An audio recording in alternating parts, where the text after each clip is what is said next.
Assalamualaikum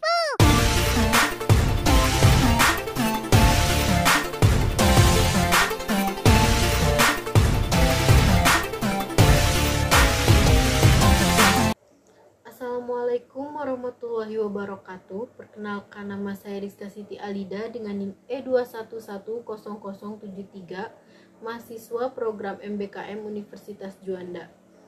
Di sini saya akan mereview mata kuliah hukum pidana pada pertemuan kedua, di mana membahas mengenai berlakunya hukum pidana yang dibagi berdasarkan waktu dan tempat. Yang pertama ada menurut waktu atau locus temporis, di mana berlakunya hukum pidana berdasarkan waktu dilihat dari asas legalitas atau principle of legality, atau biasa disebut dengan istilah nullum delictum nulla poena sine pravia lege poenali, yang memiliki arti tidak ada delik, tidak ada pidana tanpa peraturan terlebih dahulu, seperti yang diatur pada pasal 1 ayat 1 KUHP, di mana mengacu pada pasal tersebut maka dapat disimpulkan bahwa 1. Tindak pidana harus dirumuskan terlebih dahulu dalam rumusan undang-undang, yang dimana konsekuensinya jika tidak dirumuskan terlebih dahulu maka jika terjadi tindak pidana maka tidak dapat dihukum atau dipidanakan.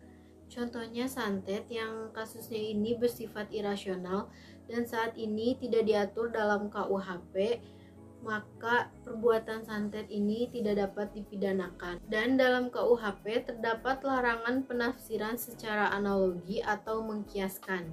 Yang kedua, peraturan harus ada sebelum tindak pidana tersebut dilakukan. Tidak boleh bersifat surut atau retroaktif.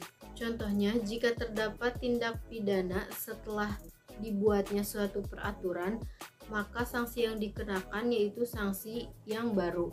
Tetapi jika tindak pidana tersebut dilakukan sebelum adanya peraturan baru, maka dikenakan sanksi yang paling menguntungkan bagi pelanggar dan menjamin individu dari kesewenang-wenangan penguasa.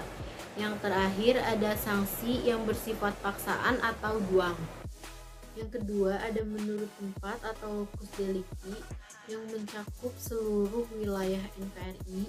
Yang pertama ada daratan negara, yang kedua ada perairan atau laut teritorial, dan yang ketiga ada udara di atas NKRI. Dari ketiga tempat tersebut berlaku beberapa asas. Yang pertama, asas teritorial yang diatur dalam pasal 2 KUHP. Yang kedua, ada asas personal atau nasional aktif yang diatur dalam pasal 5 KUHP. Dan yang ketiga, ada asas perlindungan atau nasional pasif yang diatur dalam pasal 4 dan pasal 7 KUHP.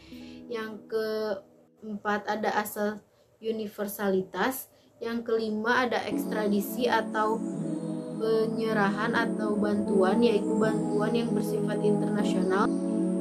Dan yang keenam ada hukum yang bersifat internasional. Baik, mungkin sekian review materi kedua dari saya. Kurangnya mohon dimaafkan.